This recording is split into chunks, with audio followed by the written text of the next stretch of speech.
ایک زمانہ تھا کہ کوئی ایک کتاب لکھتا تھا، کوئی ایک نظریہ پیش کرتا تھا، کوئی آئیڈیالوجی بناتا تھا، کوئی فتویٰ، 10 سال بعد کوئی اور جا کے اس کتاب کو پڑھتا، اس کا پتہ چلتا، کسی کو ساری زندگی نہ پتہ چلتا۔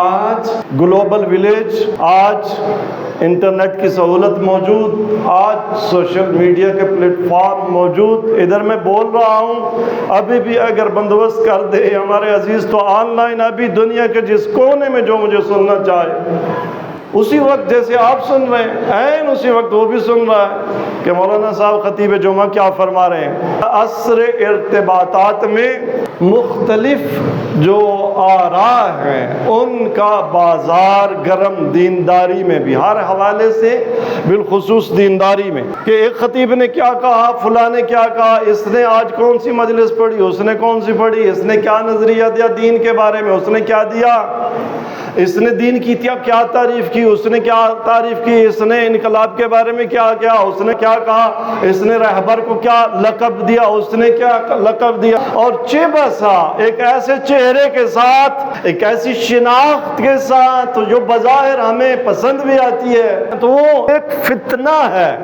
اور لوگ پھر ہمیں کلپ فارورڈ کرتے ہیں، لنک فارورڈ کرتے ہیں، کہتے ہیں بھائی مولانا صاحب ہم کدھر جائیں، اور ادھر بھی صاحب امامہ ہے، ادھر بھی صاحب امامہ ہے، ادھر بھی مولانا ہے، ادھر بھی مولانا ہے، ادھر بھی آزادار ہے، ادھر بھی آزادار ہے، ادھر بھی ماتمی ہے، ادھر بھی ماتمی ہے، یہ بھی اصول کافی کوٹ کر رہا ہے، وہ بھی اصول کافی کوٹ کر رہا ہے، یہ انقلاب کو واجب قرار دے رہا ہے، وہ انقلاب کو شرک قرار دے رہا ہے، یہ تقلید کو واجب قرار دے رہا ہے، وہ حرام قرار دے رہا ہے۔ تو ایک فتنہ ہے، اور فتنے سے کائنات میں کوئی بچ نہیں سکتا۔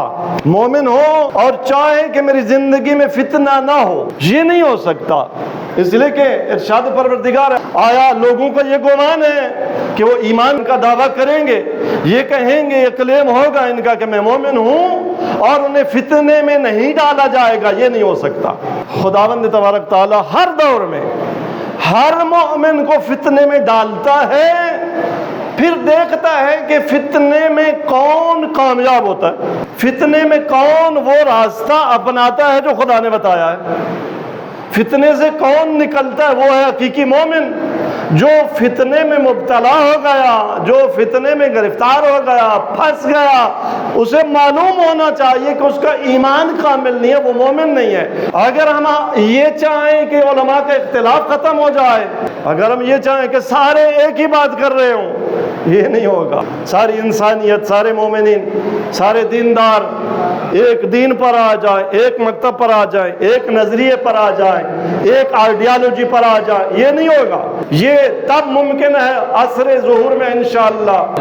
بہرحال یہ ایک فتنہ ہے، تو فتنے میں کدھر جائے؟ تو عزیزان گرامی، فتنے میں کہاں جانا ہے؟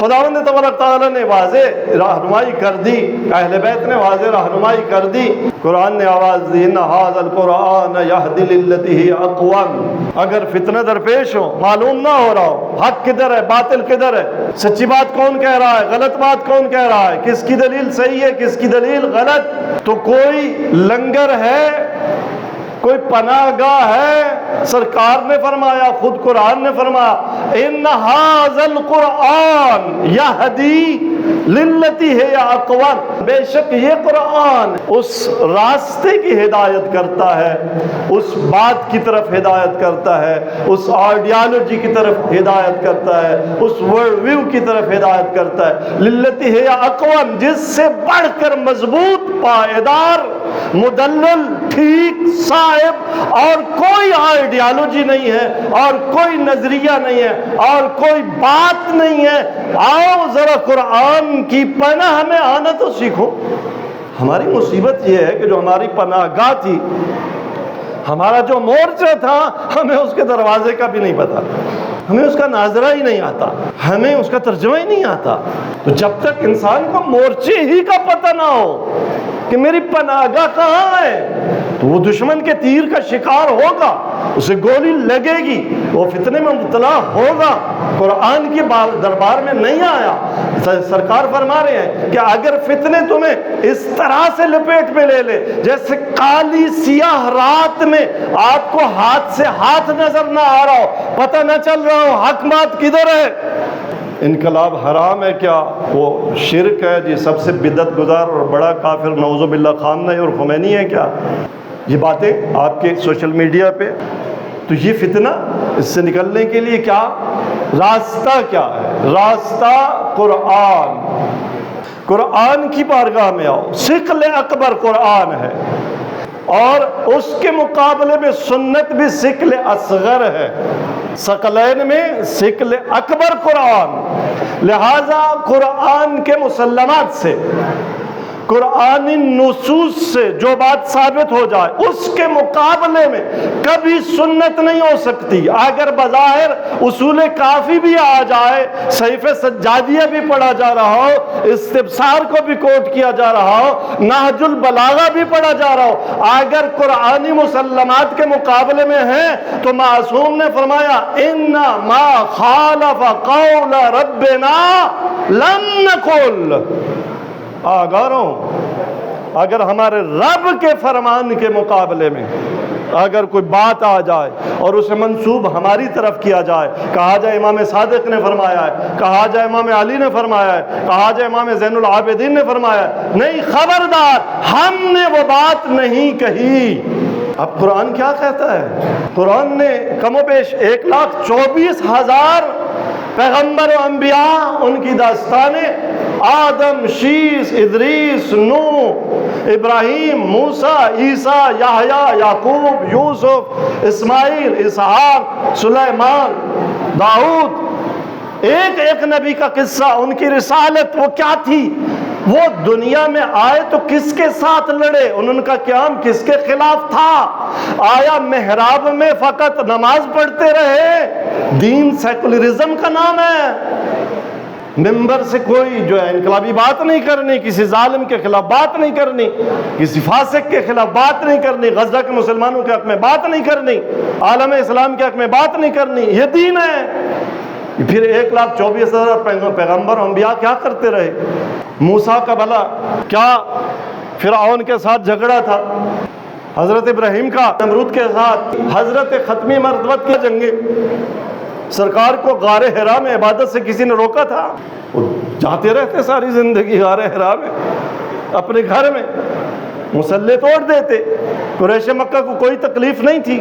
قیام، دین نام ہی ظلم کے خلاف قیام کا ہے، دین نام ہی ظلم کے خلاف انقلاب کا ہے۔ معصومین، 13 معصومین شہید ہیں، کس بات پر شہید ہوئے؟ کس نے شہید کیا؟ مگر حاکمان وقت نے نہیں شہید کیا، حکمرانوں نے نہیں شہید کیا۔ کیوں شہید کیا؟ بھلا اگر امام کا حاکم وقت کے ساتھ کوئی مسئلہ ہی نہیں تھا تو حاکم وقت کو کیا ضرورت تھی فرزند رسول کو شہید کرنے کی؟ عزیزان گرامی، بات ختم کروں، بہت زیادہ کلیمز ہیں اس وقت اور آپس میں تضارب آراء ہے، تضارب آراء کا آپس میں تصادم، اس کا اتنا کبھی بازار گرم نہیں تھا جتنا آج بازار گرم ہے۔ ہر بندہ ہر وقت سوشل میڈیا پر ادھر کی سنتا ہے ادھر کی سنتا ہے، کدھر جاؤں؟ کوئی تمہارا لنگر ہے یا نہیں ہے؟ کوئی تمہارا ستون ہے یا نہیں ہے؟ وہ ستون قرآن ہے۔ قرآن کی واضح تعلیمات کو دیکھو، انبیاء کی قطعی سیرت کو دیکھو۔ وہ حسین مظلوم جو گھر سے نکلتے ہیں مخدرات عصمت و طہارت کے ساتھ نکلتے ہیں، اتنی بڑی قربانی دیتے ہیں، اب اگر کوئی ان سے منسوب کر دے کہ نہیں جی انہوں نے نہیں فرمایا کہ مثلی لا یبایع مثلا، اگر نہیں فرمایا تو یہ ان کی ساری سیرت کیا ہے؟ بہرحال ہمیں آنکھیں کھلی رکھنے کی ضرورت ہے اور اس بات پر کان دھرنے کی ضرورت جو قرآن کریم جس کی تائید کرتا ہو، ظاہر اس پناہ گاہ کی طرف آنے کی ضرورت ہے۔ ان اللہ یأمر بالعدل والاحسان وایتاء ذی القربى وینہی عن الفحشاء والمنکر والبغی یعظکم لعلکم تذکرون۔